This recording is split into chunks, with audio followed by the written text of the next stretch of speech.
What happened to the fallen angels after the flood, Part 2? They didn't get away.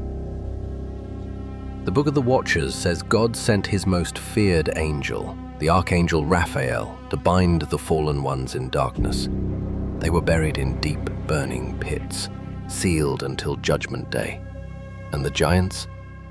Their bodies drowned in the flood, but their spirits remained. The book says they became the demons that still roam today. Follow if you want to know where these spirits are now.